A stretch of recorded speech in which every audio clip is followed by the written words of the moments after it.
Hello, students, and welcome to our lesson today. We will continue with evaluating expressions. We also have a do now prompt. It's going to be one of my favorites. It's about having your cameras on during distance learning.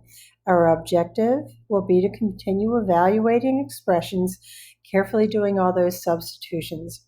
Our essential question: why is it important to use parentheses often when making those substitutions?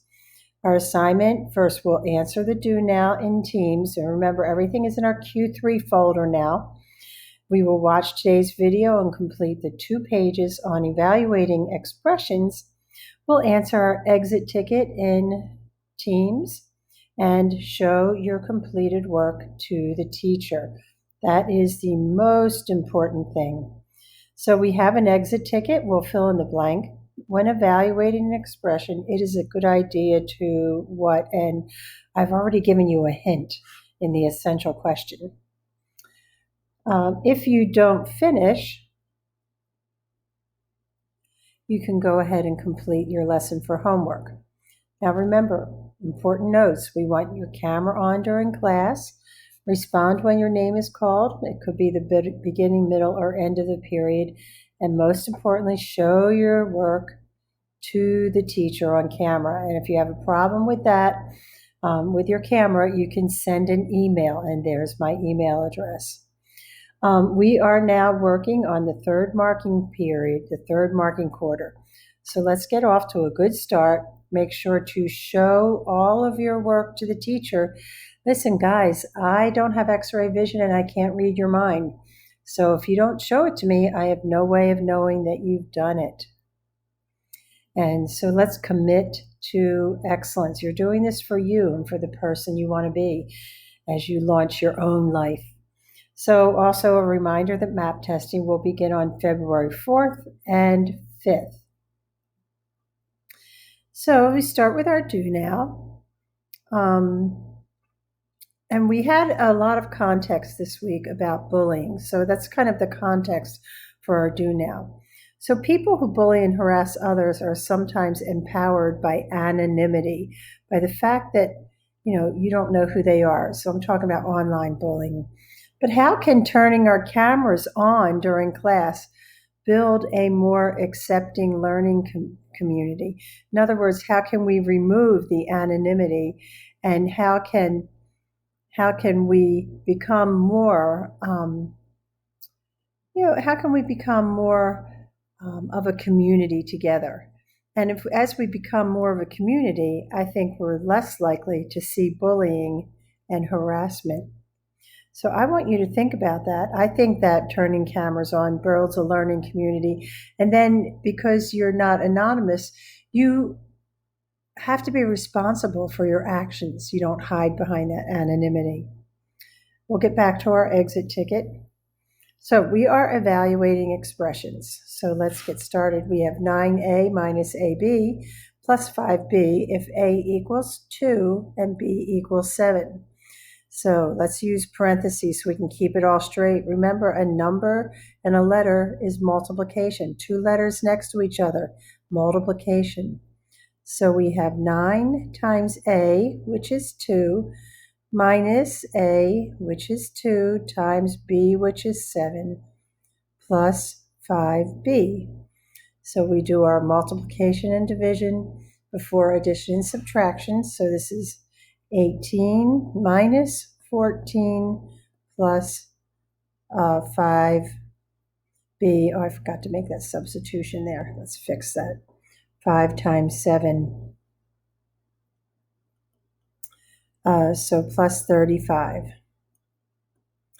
18 minus 14 is 4 plus 35, and that all equals 39.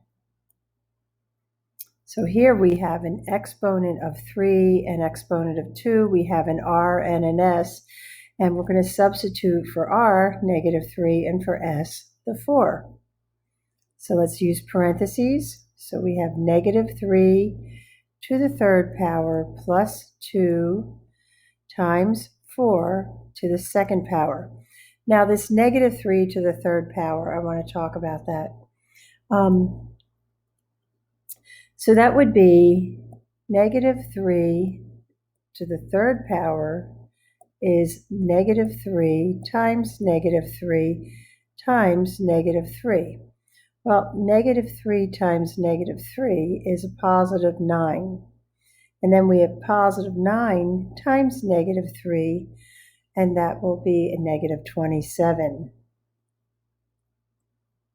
So when we have a negative integer raised to an odd exponent, such as 3, we will end up with a negative product. So we have negative 27 plus 2 times 4 squared, which is 4 times 4, which is 16. Now, we'll do this multiplication first. Negative 27 plus 2 times 16 is 32.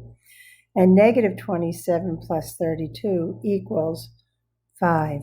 Remember, when the integer rules are when you add or subtract integers, ignore the sign, subtract the smaller number from the larger number, and give the answer the sign of the number with a larger absolute value. Speaking of absolute value, we have an absolute value problem here. So we've got y equals negative 5 and x equals negative 1. We have a quantity, we have an exponent. So let's use parentheses. 3 times y equals negative 5 plus the quantity of, and here we're going to have negative 5 minus, so let's put that in parentheses, minus negative 1 squared. So let's start within these grouping symbols. So if we have negative 1 squared, that equals positive 1. So we have negative 3 times, we have 3 times, and this is absolute value of negative 5. The absolute value of anything negative is its positive counterpart. So 3 times 5 plus the quantity of negative 5. So negative 1 times negative 1 is a positive 1. So 5 minus positive 1. 3 times 5 is 15 plus negative 5 minus 1 is a negative 6. We can rewrite that, 15 minus 6, and that equals 9. Okay, number 4. Our w will be substituted with a 12, and v will be substituted with a negative 4. And we also have a radical. So 7 times w, which is 12, minus 18 times v, which is negative 4, divided by the square root of 3 times 12. So let's work. We have, I think the way we want to work this is we can do the 7 times 12, which is 84, and we can do the 18 times negative 4, which is negative 72. So we're going to have 18 minus negative 72. That will eventually go to a positive, divided by the square root of 3 times 12, which is 36. So let's clean up this subtracting a negative, which makes that a positive. 84 plus 72 divided by the square root of 36 is 6. So now, division before addition. 84 plus 72 divided by 6 is 12, and 84 plus 12 equals 96. And that's our final answer. On number 5, we have r will be substituted with a negative 14, and s will be substituted with a positive 6. So we have a fraction minus an absolute value term. So we're going to have to really pay attention here. So let's start our substitutions. 2 times 6 plus 9, that's our denominator. 3 times negative 14 divided by s, which is 6, that's our denominator, minus the absolute value of 1 minus 6. So we can work on the multiplication here, we can work on the multiplication here, and we're going to work on the grouping symbol, the absolute value bars. So 2 times 6 is 12 plus 9 in our numerator. 3 times negative 14 is negative 42. That will eventually be divided by 6, minus the absolute value of 1 minus 6, which is negative 5. And we'll keep working. 12 plus 9 is 21.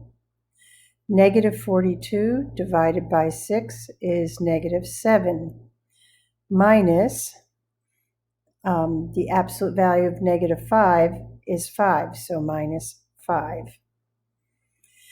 So negative 21 divided by negative 7 is negative 3, minus 5 equals negative 8, which is our final answer.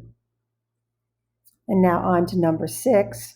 We have a fraction with some terms being added in the numerator. The first one has an exponent. We have 5 minus a to the third power in the denominator. And in this case, a equals 2 and b equals 6. So we'll use parentheses. A is 2, so 2 squared plus 4 times a, and that a will be substituted with a 2, plus 7b, and b is 6. That's our numerator. In the denominator, 5 minus, and a is 2 to the third power. So let's start with 2 to the second power is 2 times 2. That's 4, plus 4 times 2, which is 8, plus 7 times 6, which is 42. It's our numerator. Our denominator is 5 minus 2 to the third is 2 times 2 times 2, which is 8. Now in the numerator, 4 plus 8 is 12, plus 42. 5 minus 8 is negative 3. 12 plus 42 is 54. That's our numerator fully evaluated. Our denominator is negative 3. Now, if we divide 54 by 3, we get 18, and a positive divided by a negative is a negative. And that's our final answer. Now on to number 7. I hope you're trying a few of them on your own and then go back and you can see what you did wrong when you watch the video. We've got x squared minus the quantity of x minus y, and that whole quantity is squared times y. X equals negative 5 and y equals negative 8. So there's a lot of x's and y's going on here, so let's be very careful. So first we have negative 5 squared minus negative 5 minus, I'm using lots of parentheses, negative 8. And it's because of these negatives that I'm using these parentheses, squared times negative 8. So it's a lot going on there. So negative 5 squared is negative 5 times negative 5, which is 25, minus, and negative 5 minus a negative 8 is negative 5. Subtracting a negative is the same as adding a positive, plus 8, and that is all squared, times -8. Now let's stay within the grouping symbols. 25 minus -5 minus 8 is 3, and that is squared. We'll get to that next, times -8. Now we'll work with that exponent. 25 minus 3 times 3 is 9, times -8. Now we have subtraction and multiplication, so we need to start with the multiplication. So that would be 25 minus 9 times -8 is -72. You see why I put the parentheses now. When we subtract the negative, that's the same as adding a positive, so that would be 25 plus 72, and that will equal 97. So how did you do on your own? So number 8, we have m times n squared minus 7m plus the absolute value of -10n if m equals -2 and n equals 9. So we'll start with m -2 times n, which is 9, and only the n is squared, not the whole quantity, minus 7 times -2 plus the absolute value of -10 times 9. So we'll start, we can start with the multiplication, this exponent, and the grouping symbols, the absolute value. So 2 times 9 squared is 9 times 9, which is 81, minus 7 times -2 is -14. Subtracting a negative makes a positive, 14, plus the absolute value of -90, because -10 times 9 is -90. So next we'll do this multiplication, and we will find the absolute value of -90. So 2 times 81 is -2,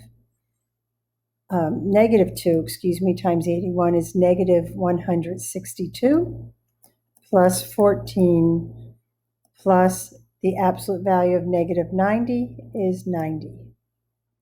Then we just go from left to right. -162 plus 14 is -148 plus 90, and -148 plus 90 is -58. It's a tricky one, and we've got 4 more to do.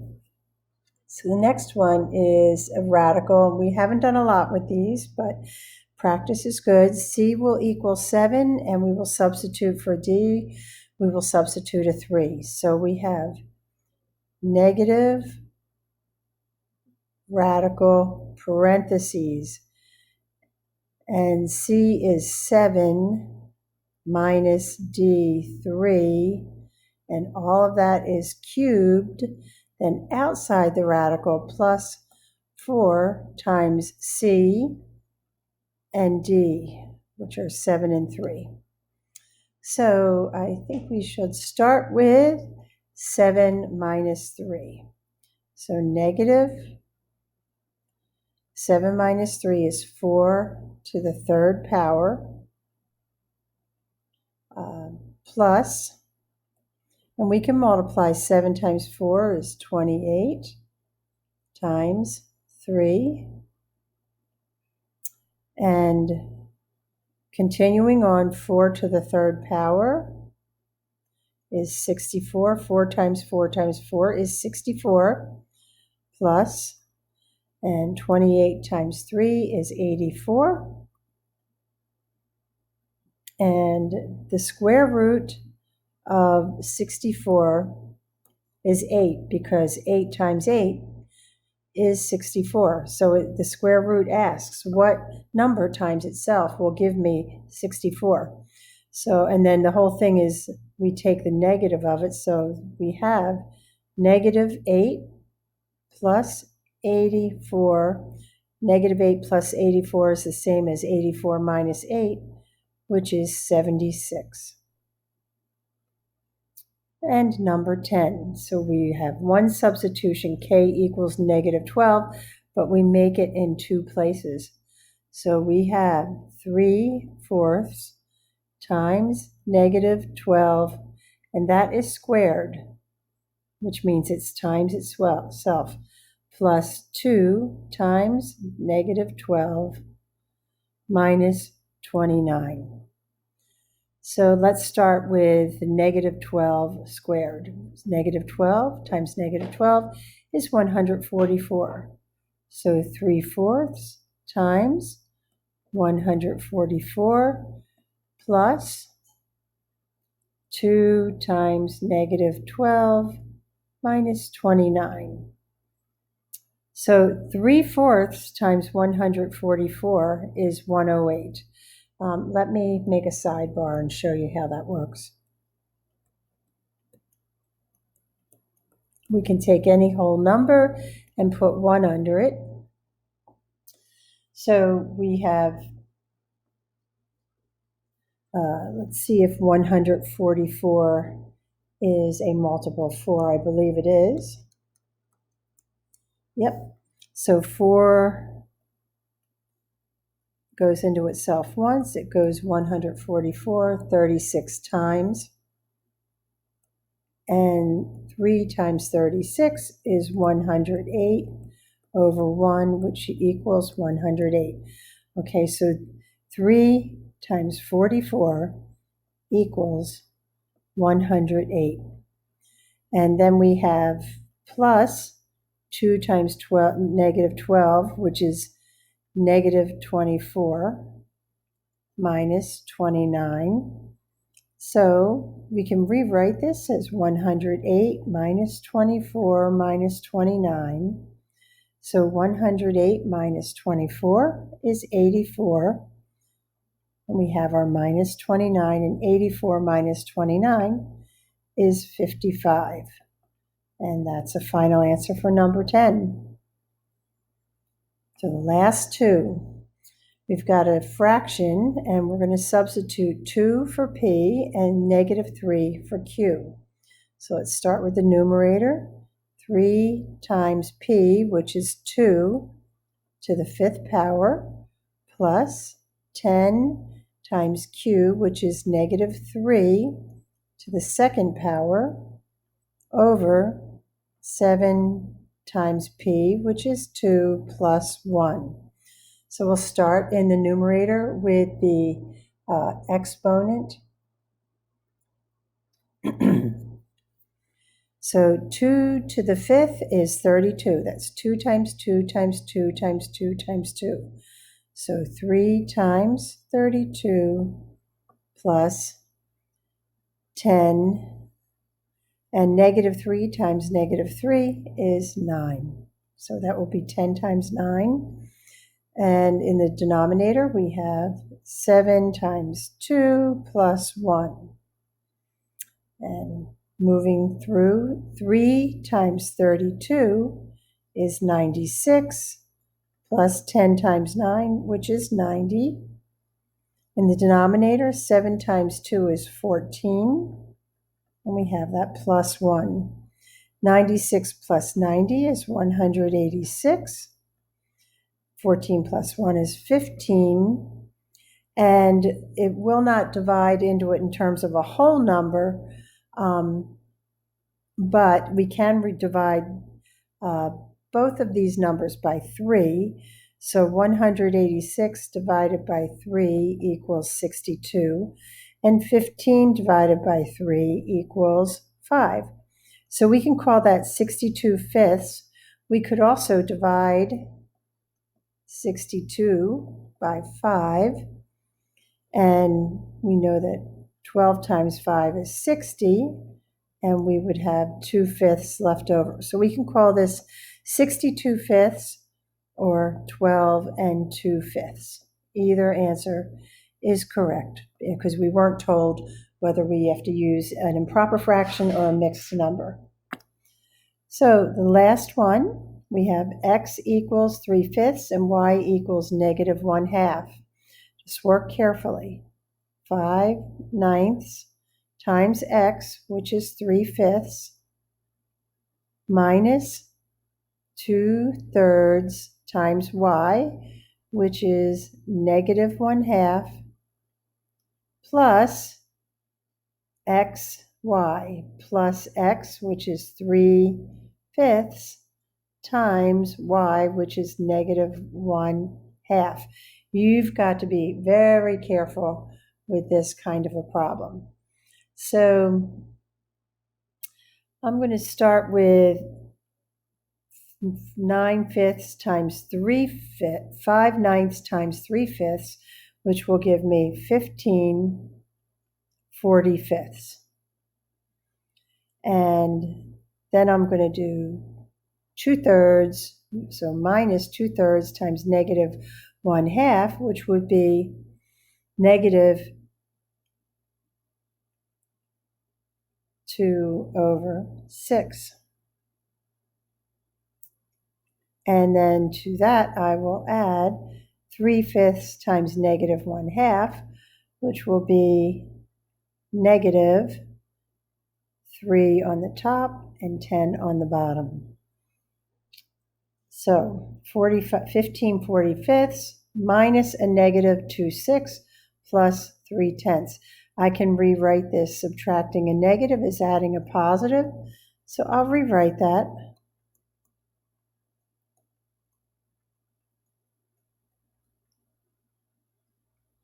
And this plus negative 3/10, I can just make that minus 3/10.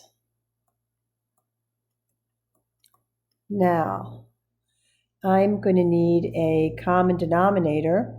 Well, first, can I reduce this at all? And I can reduce this. 15 divided by 15 is 1. 45 divided by 15 is 3. So now I've made it even simpler. 1/3 plus 2/6 minus 3/10. Well, now I need a common denominator. I need a number that a multiple of 3, 6, and 10 that is common to all of them. And the number that I can come up with is 30. So I'm going to need a denominator of 30 for each one of these numbers. I'm adding the first fraction and the second fraction together, and then I'm going to subtract the third fraction. So how do I get from 3 to 30? I multiply by 10. So I multiply the numerator by 10, which gives me 10/30. How do I get from 6 to 30? I multiply by 5, and then I multiply the numerator by 5, which gives me 10/30. And how do I get from 10 to 30? I multiply by 3, and the numerator multiplied by 3 is 9. Now I just work from left to right. 10/30 plus 10/30 equals 20/30, and then I have minus 9/30, and our denominator will be 30, but our numerator is 20 minus 9, which is 11. And that's our final answer. That cannot be simplified at all. So I'm glad that we got all this fraction practice. The more you do, the better you get at them. So let's look at our exit ticket. When evaluating an expression, it is a good idea to use parentheses when making your substitution.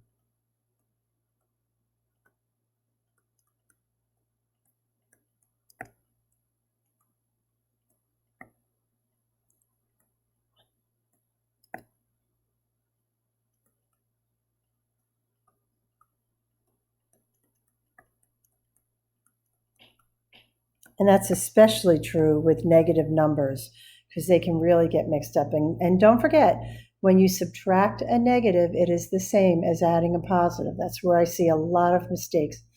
So good job today. Good job on working hard. And keep up the good practice because you know what? If you do, you'll be great.